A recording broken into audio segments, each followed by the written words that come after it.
Smith of Simpsonville, South Carolina.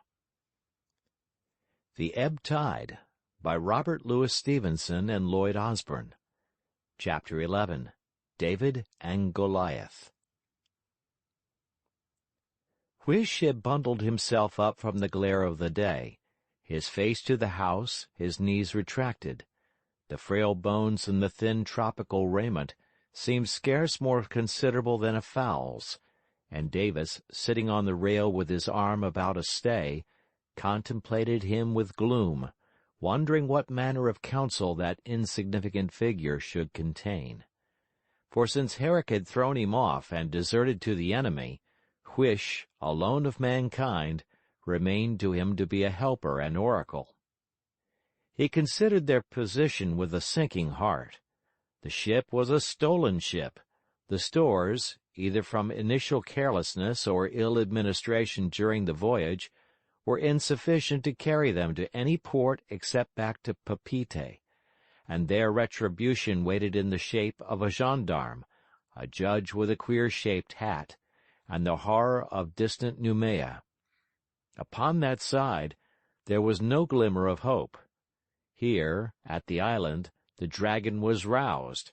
Attwater with his men and his Winchesters watched and patrolled the house. Let him who dare approach it. What else was there left but to sit there, inactive, pacing the decks, until the Trinity Hall arrived and they were cast into irons, or until the food came to an end and the pangs of famine succeeded? For the Trinity Hall Davis was prepared. He would barricade the house and die there defending it, like a rat in a crevice. But for the other, the cruise of the Farallone, into which he had plunged only a fortnight before, with such golden expectations, could this be the nightmare end of it? The ship rotting at anchor, the crew stumbling and dying in the scuppers? It seemed as if any extreme of hazard were to be preferred to so grisly a certainty, as if it would be better to up anchor after all, put to sea at a venture, and, perhaps, perish at the hands of cannibals on one of the more obscure Paumotus. His eye roved swiftly over sea and sky in quest of any promise of wind, but the fountains of the trade were empty. Where it had run yesterday and for weeks before, a roaring blue river charioting clouds, silence now reigned, and the whole height of the atmosphere stood balanced. On the endless ribbon of island that stretched out to either hand of him, its array of golden and green and silvery palms, not the most volatile frond was to be seen stirring. They drooped to their stable images in the lagoon like things carved of metal, and already their long line began to reverberate heat. There was no escape possible that day, none probable on the morrow, and still the stores were running out. Then came over Davis, from deep down in the roots of his being, or at least from far back among his memories of childhood and innocence, a wave of superstition. This run of ill luck was something beyond natural. The chances of the game were in themselves more various. It seemed as if the devil must serve the pieces. The devil? He heard again the clear note of Attwater's bell ringing abroad into the night, and dying away. How if God— Briskly he averted his mind. Attwater, that was the point. Attwater had food and a treasure of pearls. Escape made possible in the present, riches in the future. They must come to grips with Attwater. The man must die.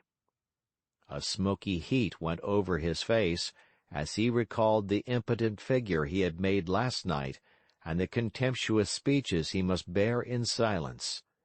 Rage, shame, and the love of life all pointed the one way, and only invention halted. How to reach him? Had he strength enough? Was there any help in that misbegotten packet of bones against the house?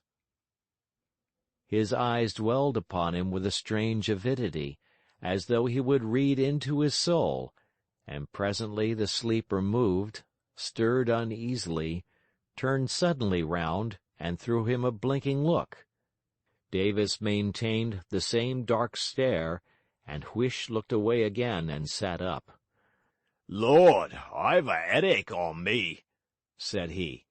"I believe I was a bit swipey last night. Where's that cry-baby Eric?" "Gone," said the captain.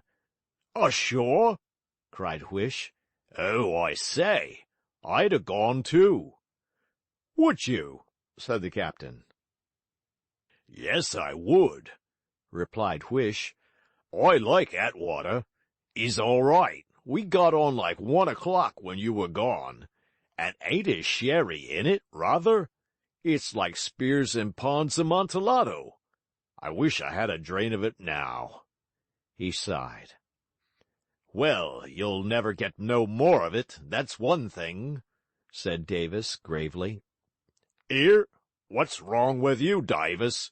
Coppers ought? Well, look at me. I ain't grumpy," said Huish. "I'm as playful as a canary bird, I am." "Yes," said Davis, "you're playful.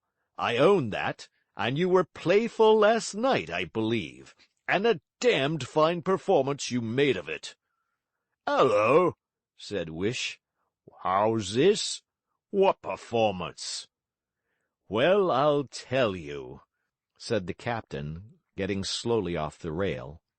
And he did, at full length, with every wounding epithet and absurd detail repeated and emphasized. He had his own vanity and Huish's upon the grill, and roasted them, and as he spoke he inflicted and endured agonies of humiliation. It was a plain man's masterpiece of the sardonic. "What do you think of it?" said he, when he had done, and looked down at Huish, flushed and serious, and yet jeering. "I'll tell you what it is," was the reply. "You and me cut a pretty dicky figure." "That's so," said Davis. "A pretty measly figure, by God. And by God, I want to see that man at my knees." "Ah," said Huish, "how to get him there?" "That's it," cried Davis. "How to get hold of him. They're 4 to 2, though there's only one man among them to count, and that's Attwater.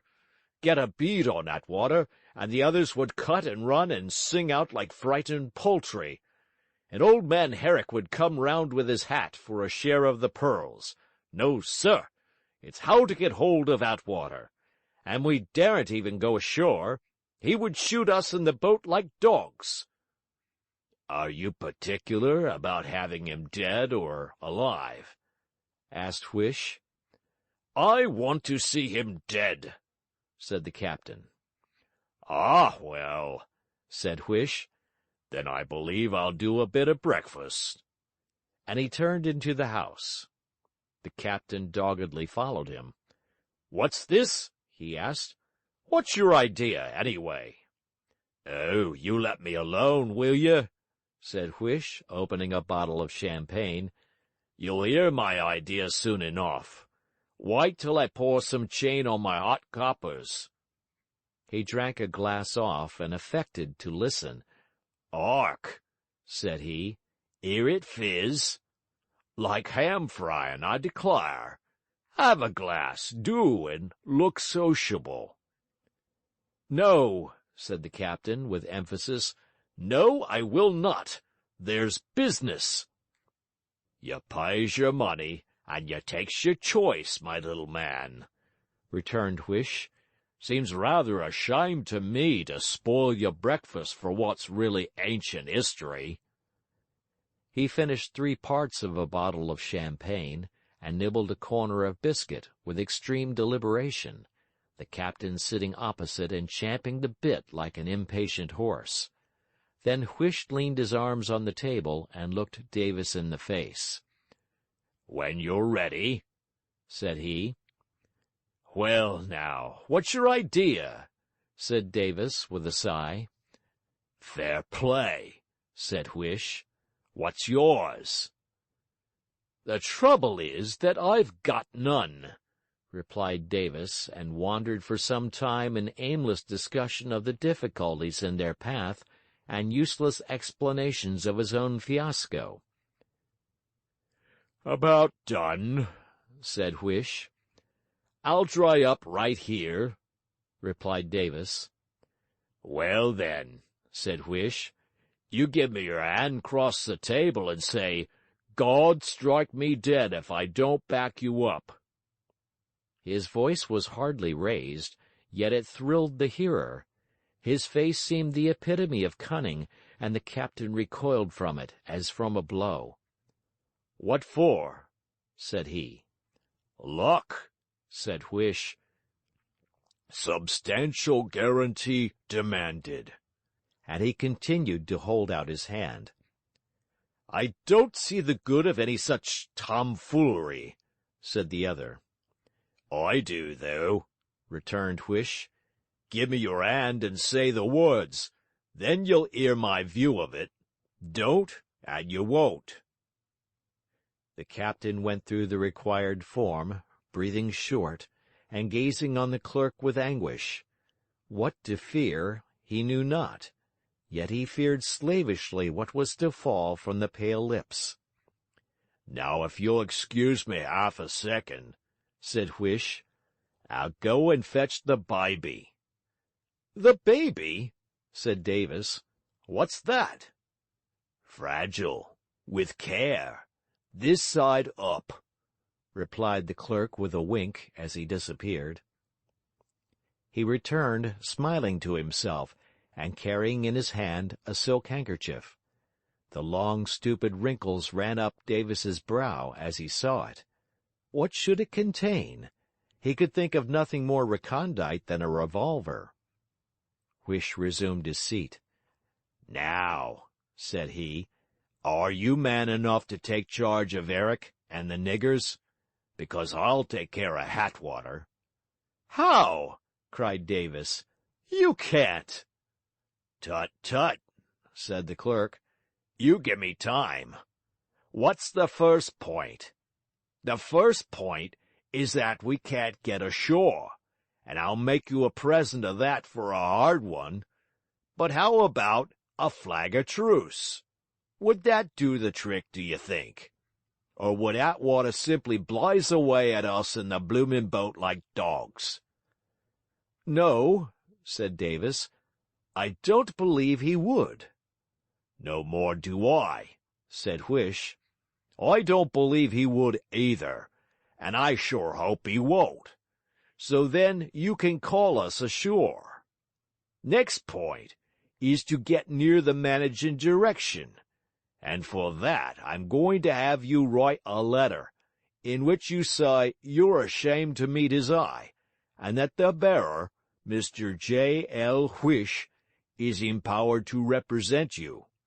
Armed with which seemingly simple expedient, Mr. J. L. Whish will proceed to business." He paused like one who had finished, but still held Davis with his eye. "How?" said Davis. "Why?" "Well, you see, you're big," returned Whish. "He knows you have a gun in your pocket, and anybody can see with half an eye that you ain't the man to hesitate about using it. So it's no go with you, and never was. You're out of the running, Davis. But he won't be afraid of me. I'm such a little un. I'm unarmed. No kid about that. And I'll hold my hands up right enough." He paused. "If I can manage to sneak up nearer to him as we talk," he resumed, "you look out and back me up smart. If I don't, we go away again and nothing to hurt. See?" The captain's face was contorted by the frenzied effort to comprehend. "No, I don't see," he cried. "I can't see. What do you mean?" "I mean to do for the beast," cried Whish, in a burst of venomous triumph. "I'll bring the oaken bully to grass. He's had his larks out of me. I'm going to have my lark out of him, and a good lark, too."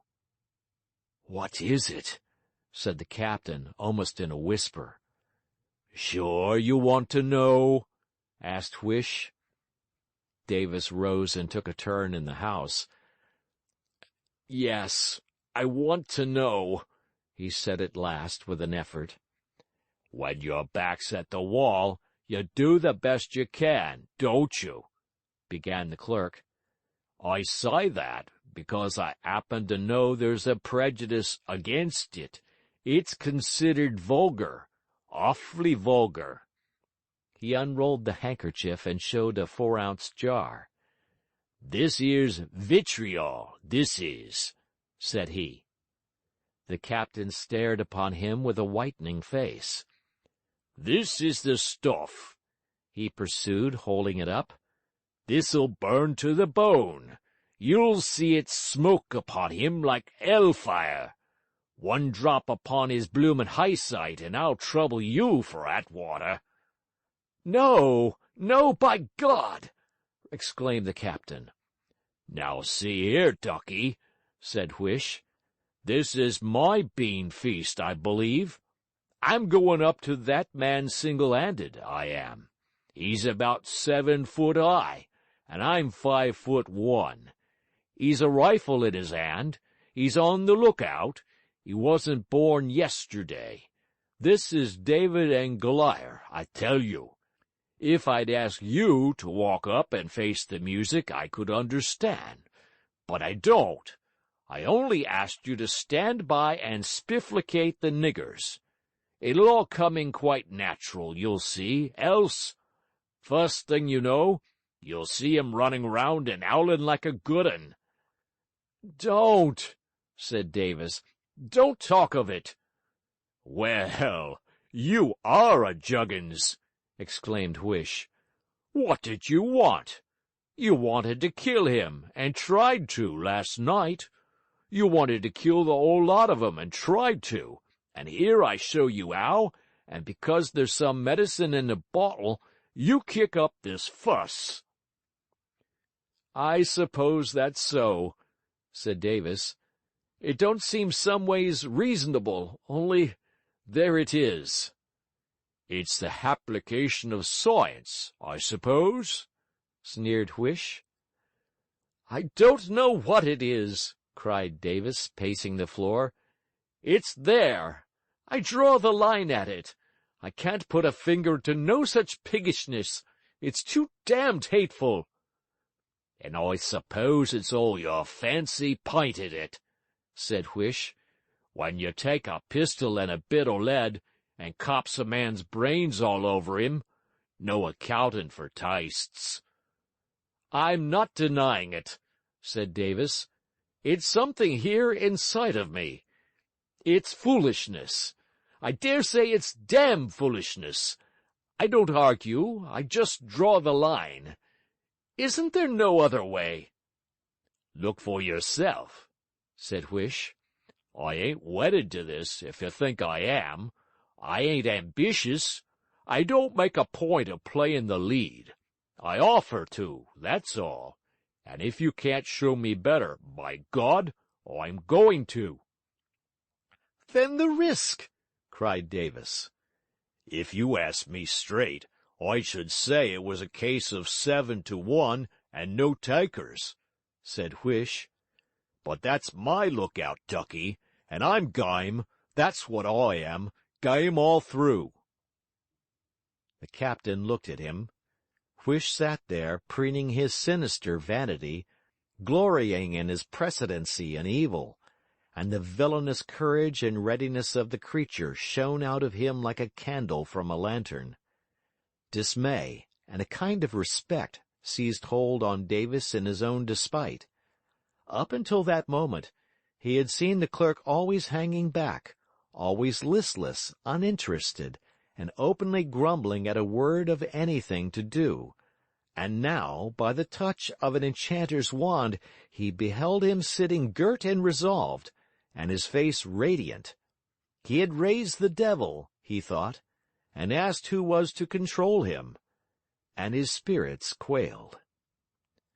"Look as long as you like," Whish was going on. You don't see any green in my eye.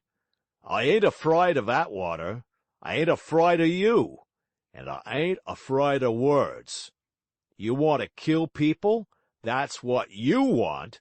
But you want to do it in kid gloves. And it can't be done that way. Murder ain't genteel.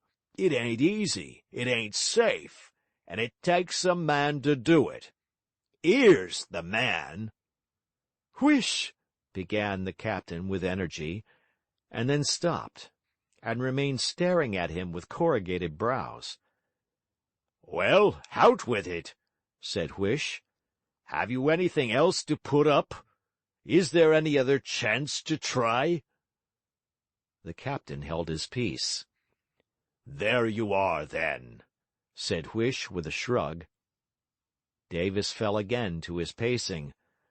Oh, you may do sentry go till you're blue in the mug. You won't find anything else, said Whish. There was a little silence. The captain, like a man launched on a swing, flying dizzily among extremes of conjecture and refusal. But see, he said, suddenly pausing, can you? Can the thing be done? It can't be easy.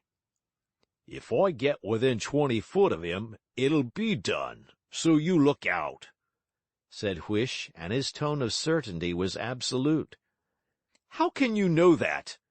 Broke from the captain in a choked cry. You beast! I believe you've done it before.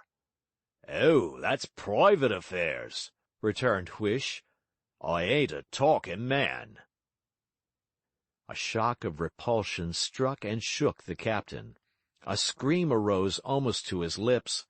Had he uttered it, he might have cast himself at the same moment on the body of Whish, might have picked him up and flung him down, and wiped the cabin with him, in a frenzy of cruelty that seemed half moral. But the moment passed, and the abortive crisis left the man weaker. The stakes were so high. The pearls on the one hand, starvation and shame on the other. 10 years of pearls! The imagination of Davis translated them into a new glorified existence for himself and his family. The seat of this new life must be in London. There were deadly reasons against Portland, Maine, and the pictures that came to him were of English manners. He saw his boys marching in the procession of a school, with gowns on, an usher marshalling them and reading as he walked in a great book. He was installed in a villa, semi-detached, the name Rosemore on the gate-posts. In a chair on the gravel walk, he seemed to sit smoking a cigar, a blue ribbon in his buttonhole, victor over himself and circumstances, and the malignity of bankers. He saw the parlor with red curtains and shells on the mantelpiece, and with the fine inconsistency of visions, mixed a grog at the mahogany table ere he turned in. With that the Farallone gave one of the aimless and nameless movements which, even in an anchored ship and even in the most profound calm, remind one of the mobility of fluids, and he was back again under the cover of the house, the fierce daylight besieging it all round and glaring in the chinks, and the clerk in a rather airy attitude, awaiting his decision. He began to walk again. He aspired after the realization of these dreams, like a horse nickering for water. The lust of them burned in his inside. And the only obstacle was Attwater, who had insulted him from the first. He gave Herrick a full share of the pearls, he insisted on it. Whish opposed him, and he trod the opposition down, and praised himself exceedingly. He was not going to use vitriol himself. Was he Whish's keeper? It was a pity he had asked, but after all. He saw the boys again in the school procession, with the gowns he had thought to be so tony long since, and at the same time the incomparable shame of the last evening blazed up in his mind. "Have it your own way," he said hoarsely. "Oh, I knew you would walk up," said Whish. Now for the letter. There's paper, pens, and ink. Sit down and I'll dictate. The captain took a seat and the pen, looked a while helplessly at the paper, then at Whish. The swing had gone the other way. There was a blur upon his eyes. It's a dreadful business, he said, with a strong twitch of his shoulders. It's rather a start, no doubt, said Whish. Take a dip of ink. That's it. William John Hattwater, Esquire, sir, he dictated. How do you know his name is William John? Asked Davis. Saw it on a packing case, said Whish. Got that? No, said Davis. But there's another thing. What are we to write? Oh, my golly! Cried the exasperated Whish. What kind of man do you call yourself? I'm going to tell you what to write. That's my pitch. If you'll just be so bloomin' condescending as to write it down. William John Attwater, Esquire, sir, he reiterated. And the captain at last beginning half mechanically to move his pen, the dictation proceeded. It is with feelings of shame and heartfelt contrition that I approach you after the humiliating events of last night. Our Mr. Eric has left the ship, and will have doubtless communicated to you the nature of our hopes. Needless to say, these are no longer possible. Fate has declared against us, and we bow the head. Well aware as I am of the just suspicions with which I am regarded, I do not venture to solicitate the favour of an interview for myself. But in order to put an end to a situation which must be equally painful to all, I have deputed my friend and partner, Mr. J. L. Whish, to lie before you my proposals, and which by their moderation will, I trust, be found to merit your attention. Mr. J. L. Whish is entirely unarmed, I swear to God, and will hold his hands over his head from the moment he begins to approach you. I am your faithful servant, John Davis. Whish read the letter with the innocent joy of amateurs, chuckled gustfully to himself, and reopened it more than once after it was folded, to repeat the pleasure. Davis, meanwhile sitting inert and heavily frowning. Of a sudden he rose. He seemed all abroad. "No!" he cried. "No, it can't be! It's too much! It's damnation! God would never forgive it!" "Well, and who wants him to?" returned Whish, shrill with fury. "You were damned years ago for the Sea Ranger, and said so yourself. Well then, be damned for something else, and hold your tongue." The captain looked at him mistily. "No," he pleaded. "No, old man, don't do it." "Here now," said Whish, "I'll give you my ultimatum. Go or stay where you are, I don't mind. I'm going to see that man and chuck this vitriol in his eyes. If you stay, I'll go alone. The niggers will likely knock me on the head, and a fat lot you'll be the better. But there's one thing sure. I'll hear no more of your mooning, mully-grubbing rot, and take it straight." The captain took it with a blink and a gulp. Memory, with phantom voices, repeated in his ears something similar, something he had once said to Herrick. Years ago, it seemed. "Now, give me over your pistol," said Whish. "I have to see all clear. 6 shots, and mind you don't waste them." The captain, like a man in a nightmare, laid down his revolver on the table, and Whish wiped the cartridges and oiled the works. It was close on noon. There was no breath of wind, and the heat was scarce bearable, when the two men came on deck, had the boat manned, and passed down, one after the other, into the stern sheets. A white shirt at the end of an oar served as a flag of truce, and the men, by direction, and to give it the better chance to be observed, pulled with extreme slowness. The isle shook before them like a place incandescent. On the face of the lagoon blinding copper suns, no bigger than sixpences, danced and stabbed them in the eyeballs. There went up from sand and sea, and even from the boat, a glare of scathing brightness, and as they could only peer abroad from between closed lashes, the excess of light seemed to be changed into a sinister darkness, comparable to that of a thundercloud before it bursts. The captain had come upon this errand for any one of a dozen reasons, the last of which was desire for its success. Superstition rules all men; semi-ignorant and gross natures, like that of Davis, it rules utterly. For murder he had been prepared, but this horror of the medicine in the bottle went beyond him, and he seemed to himself to be parting the last strands that united him to God.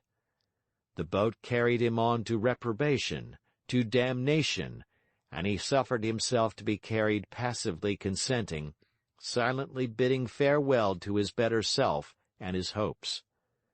Huish sat by his side in towering spirits that were not wholly genuine.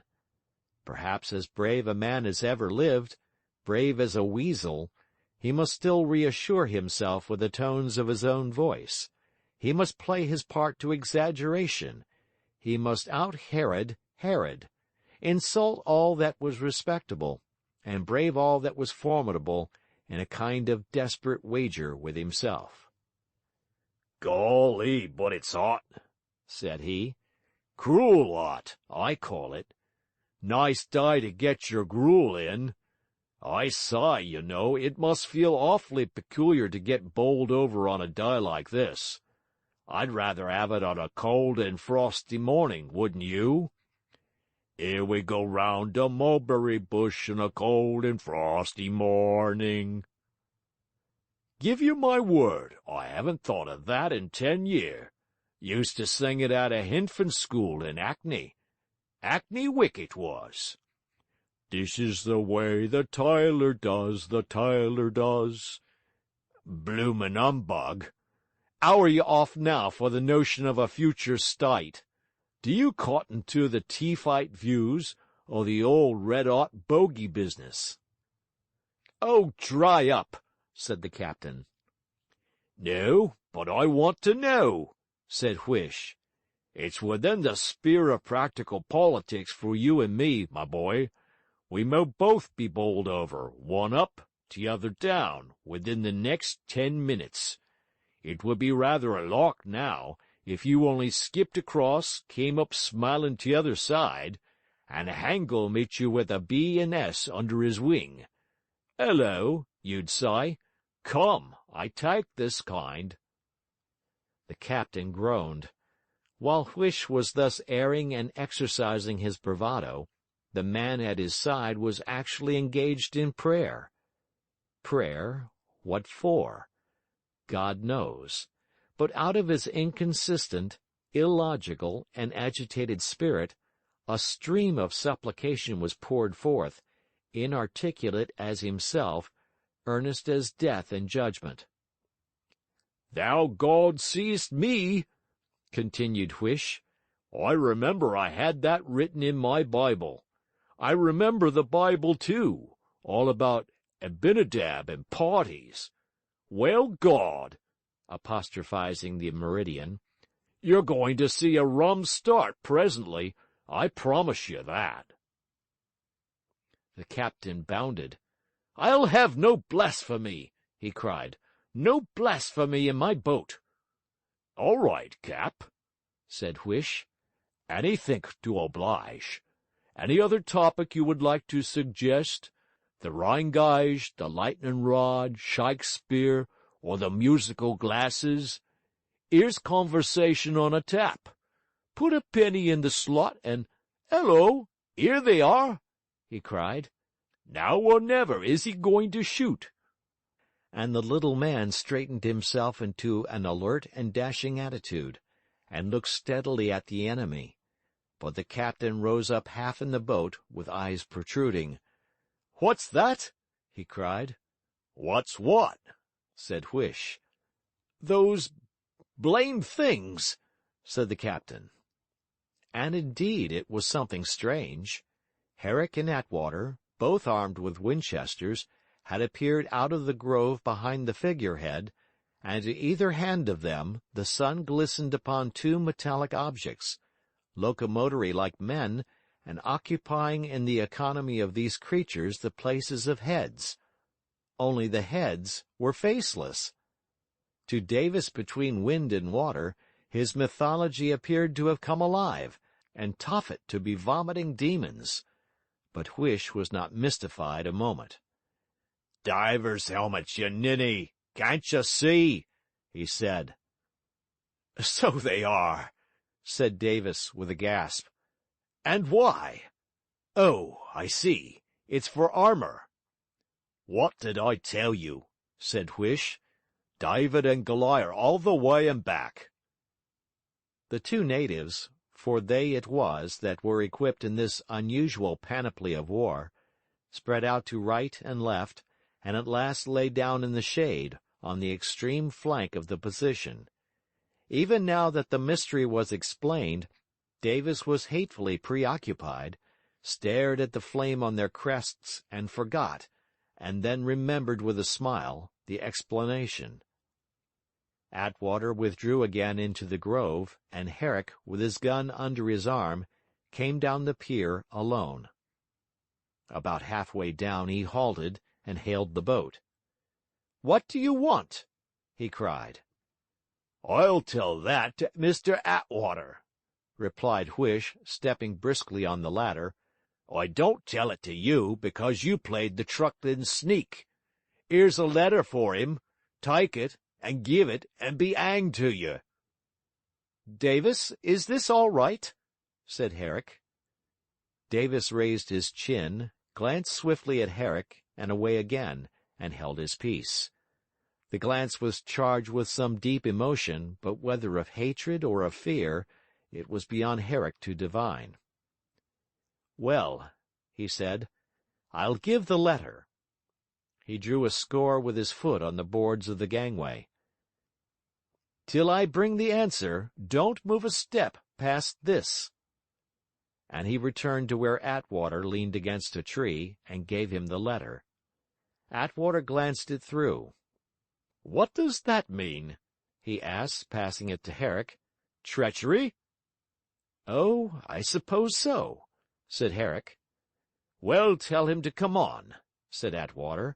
"One isn't a fatalist for nothing. Tell him to come on and to look out." Herrick returned to the figurehead. Halfway down the pier the clerk was waiting, with Davis by his side. "You are to come along, Huish," said Herrick. "He bids you look out, no tricks." Huish walked briskly up the pier and paused face to face with the young man. "Where is he?" said he, and to Herrick's surprise, the low-bred, insignificant face before him flushed suddenly crimson and went white again. "Right forward," said Herrick, pointing. "Now your hands above your head." The clerk turned away from him and towards the figurehead, as though he were about to address to it his devotions. He was seen to heave a deep breath and raised his arms. In common with many men of his unhappy physical endowments, Huish's hands were disproportionately long and broad, and the palms in particular enormous. A 4-ounce jar was nothing in that capacious fist. The next moment he was plodding steadily forward on his mission. Herrick at first followed.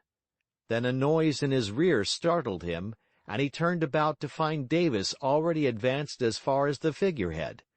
He came, crouching and open-mouthed, as the mesmerized may follow the mesmerizer. All human considerations, and even the care of his own life, swallowed up in one abominable and burning curiosity. "Halt!" cried Herrick, covering him with his rifle. "Davis, what are you doing, man? You are not to come." Davis instinctively paused and regarded him with a dreadful vacancy of eye. "Put your back to that figurehead, do you hear me? And stand fast," said Herrick. The captain fetched a breath, stepped back against the figurehead, and instantly redirected his glances after Huish. There was a hollow place of the sand in that part, and, as it were, a glade among the cocoa palms in which the direct noonday sun blazed intolerably. At the far end, in the shadow, the tall figure of Attwater was to be seen leaning on a tree. Towards him, with his hands over his head and his steps smothered in the sand, the clerk painfully waited. The surrounding glare threw out and exaggerated the man's smallness. It seemed no less perilous an enterprise, this that he was gone upon, than for a whelp to besiege a citadel. "There, Mr. Whish, that will do," cried Attwater. "From that distance, and keeping your hands up, like a good boy, you can very well put me in possession of the skipper's views." The interval betwixt them was perhaps 40 feet, and Huish measured it with his eye, and breathed a curse. He was already distressed with laboring in the loose sand, and his arms ached bitterly from their unnatural position. In the palm of his right hand the jar was ready, and his heart thrilled, and his voice choked as he began to speak. "Mr. Attwater," said he, "I don't know if ever you had a mother."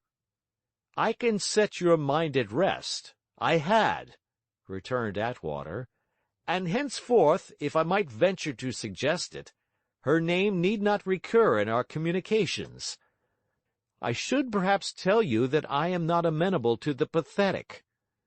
"I am sorry, sir, if I have seemed to trespass on your private feelings," said the clerk, cringing and stealing a step.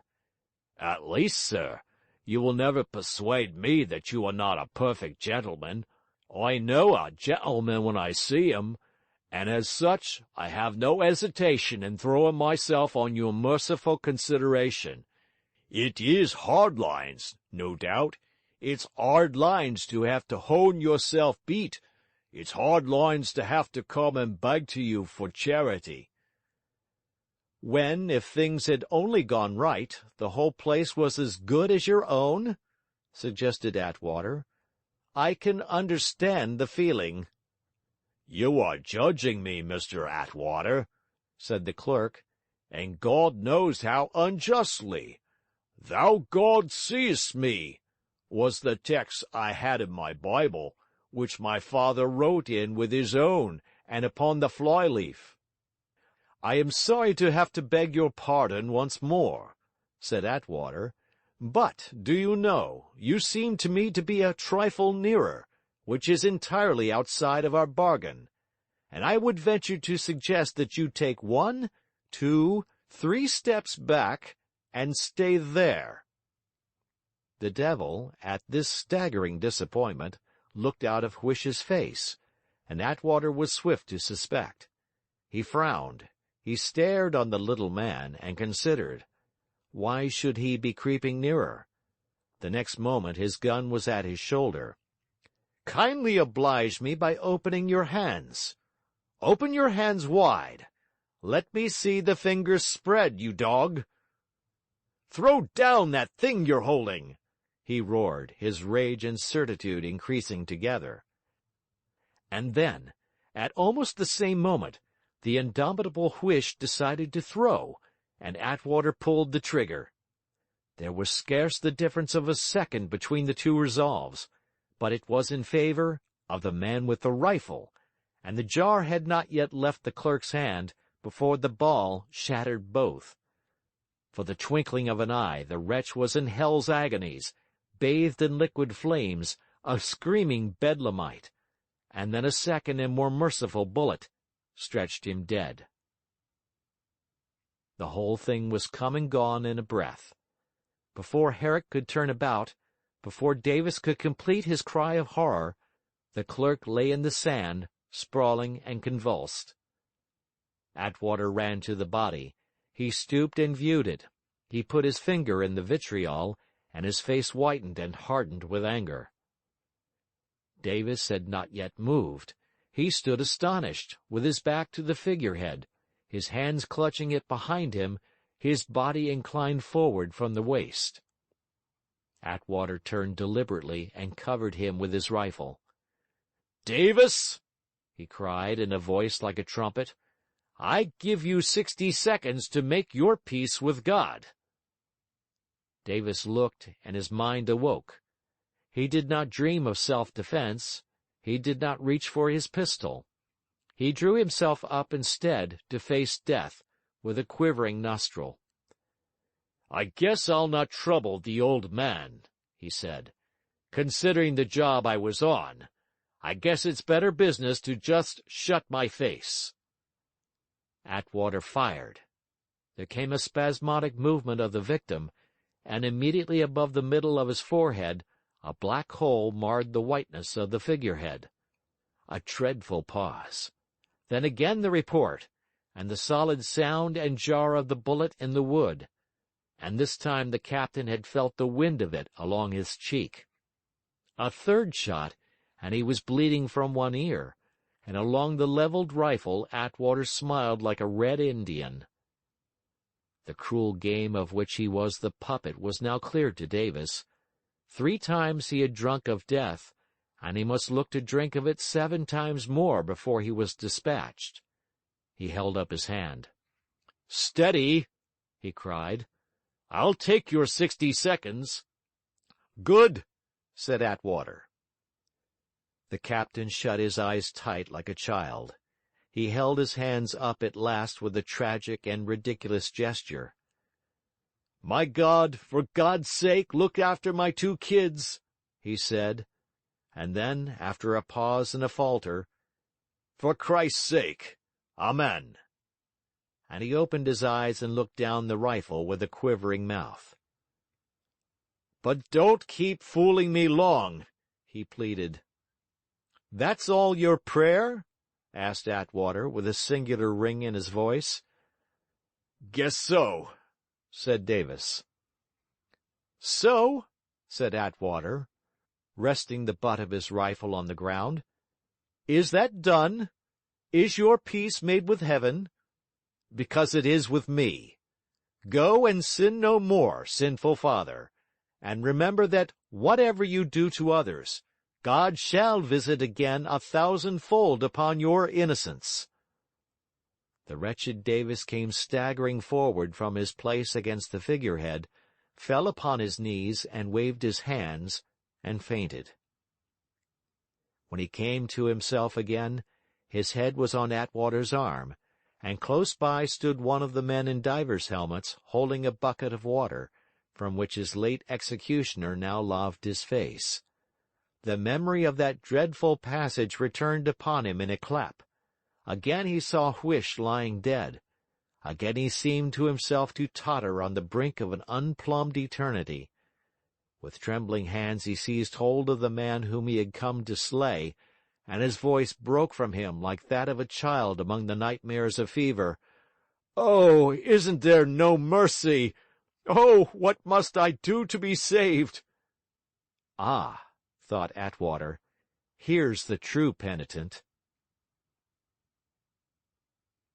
End of chapter 11.